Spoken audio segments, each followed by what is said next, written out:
E a gente sabe, Gabi, que os alimentos, eles têm calorias, né? E isso também confunde muito. Eu gostaria que você explicasse, porque cada alimento tem uma caloria, é isso? Exatamente. Cada alimento tem uma caloria, tem um peso, tem uma quantidade de carboidrato, tem uma quantidade de proteína e muitas vezes o que a gente fala que acaba vindo junto com essa caloria é justamente a quantidade de carboidrato e proteína que esse alimento carrega, tá? E que isso também é super individualizado. A ingestão calórica que uma pessoa pode ingerir durante um dia, isso tudo depende do metabolismo de cada um, depende de todos os hormônios, como é que está o bom funcionamento do corpo. Então é muito individualizado. E não só, muitas vezes, considerar o valor calórico desse alimento, mas sim o valor nutricional que esse alimento carrega, que é muito importante. Tá? Então muitas vezes a gente acaba se prendendo, o que a gente escuta falar muito, né? Suco de laranja engorda, não pode tomar suco durante a refeição. Por quê? Para quem que funciona isso? Tudo depende qual é a necessidade de cada um. Tá? Muitas vezes esse suco de laranja, para um determinado paciente, para uma determinada pessoa, é importante, mas para outra pode ser prejudicial. Então tudo depende de como que é abordada a situação. Você tocou no assunto, acho muito importante, sobre o metabolismo. E também nós temos muitas dúvidas. Explica direitinho para a gente como funciona o metabolismo dentro do organismo.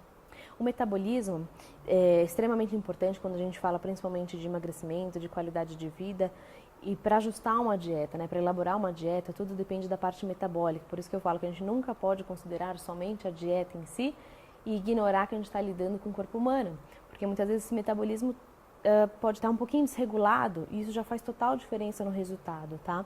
Então o metabolismo, ele varia muito, né? É muito individualizado, cada um tem um gasto calórico, tudo depende do quanto você gasta de caloria ao longo do dia, quais são as atividades físicas que você realiza ao longo do dia. No metabolismo, tem outras situações que acabam ficando envolvidas, né? Que, por exemplo, parte hormonal, isso eu tenho que verificar muito bem em cada pessoa, como é que estão todos os hormônios no corpo, para justamente tornar esse metabolismo uma boa função, ter um bom gasto calórico ao longo do dia. E existem situações, existem métodos de acelerar, de melhorar esse metabolismo, tá? Então a gente fala, ao longo do tempo eu senti que antes eu emagrecia com muito mais facilidade, depois de uma certa idade o metabolismo baixou. Então, o que será que causou? Qual foi a causa principal para esse metabolismo baixar, né, para diminuir esse gasto? Então, vamos tentar ajustar esse metabolismo e, claro, melhorando a alimentação, melhorando a atividade física, ingestão de água, que é fundamental para sempre deixar esse metabolismo super ativo, o resultado é muito bom.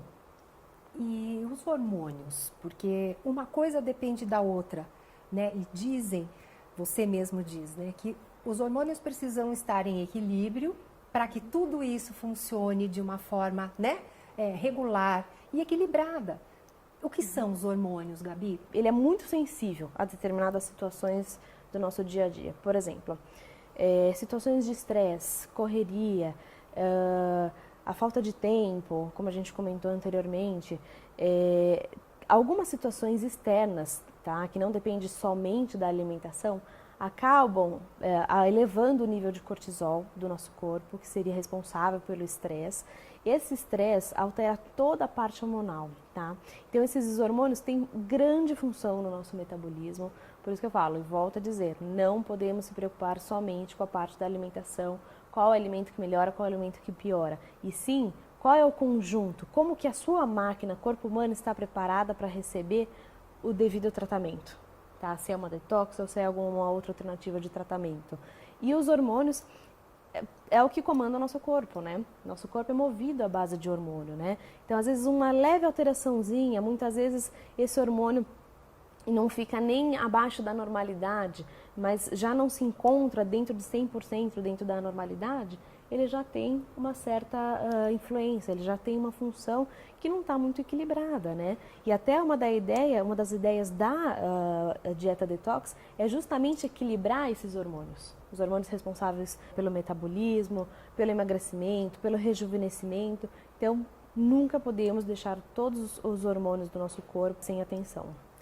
Bom, a gente está vendo que o nosso corpo é inteligente E conforme o que você oferece a ele, né, Gabi, você tem a resposta no espelho, né, na sua qualidade de vida.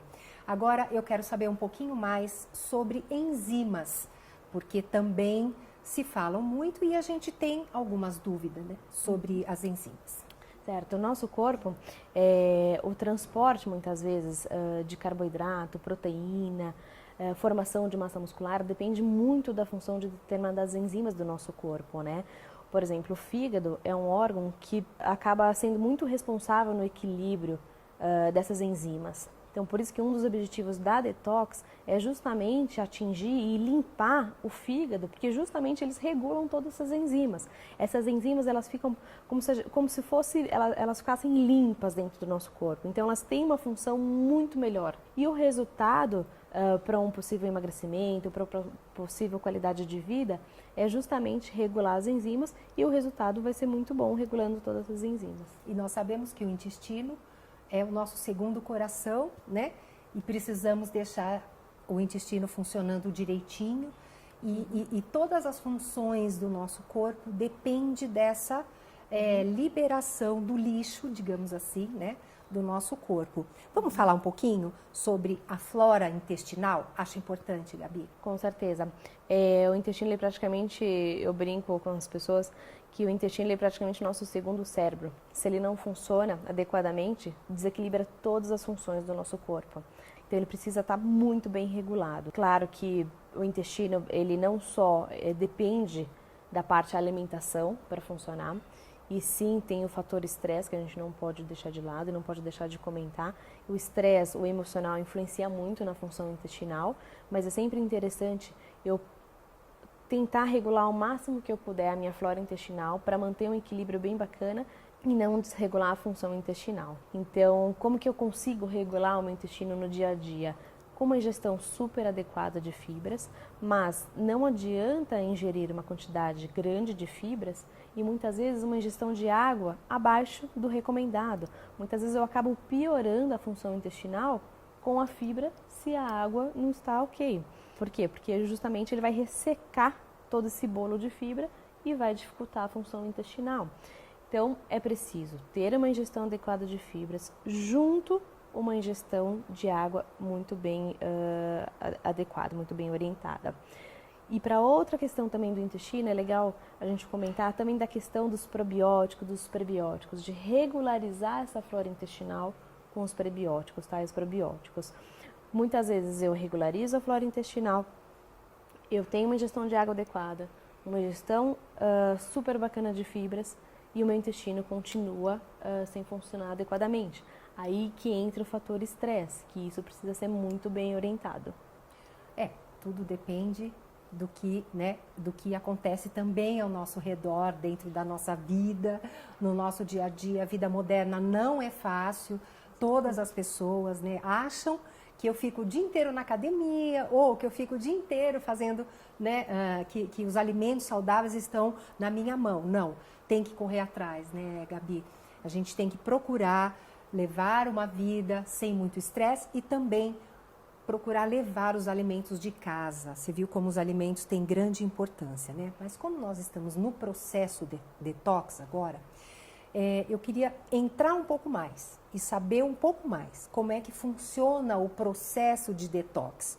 É só durante um tempo, pode fazer a vida inteira, sabe, Gabi? Porque isso também está mal informado e nós queremos deixar os nossos convidados aqui muito bem informados, né? Como funciona definitivamente o processo detox. Claro, o tempo da detox depende muito de cada necessidade, mas existe até um grande mito que, até por conta dos programas que são realizados muitas vezes do detox, que só pode ser realizado durante 7 dias.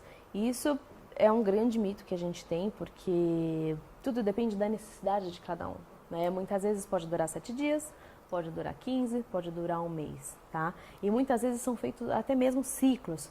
Podemos realizar durante 7 dias, depois para durante uma semana e retorna o programa detox, tá? O que é extremamente importante sempre ter a avaliação de um profissional. E o profissional que vai orientar Qual é o tempo e determinar isso, tudo depende de uma avaliação muito específica, justamente do nutricionista, que vai acompanhar cada caso.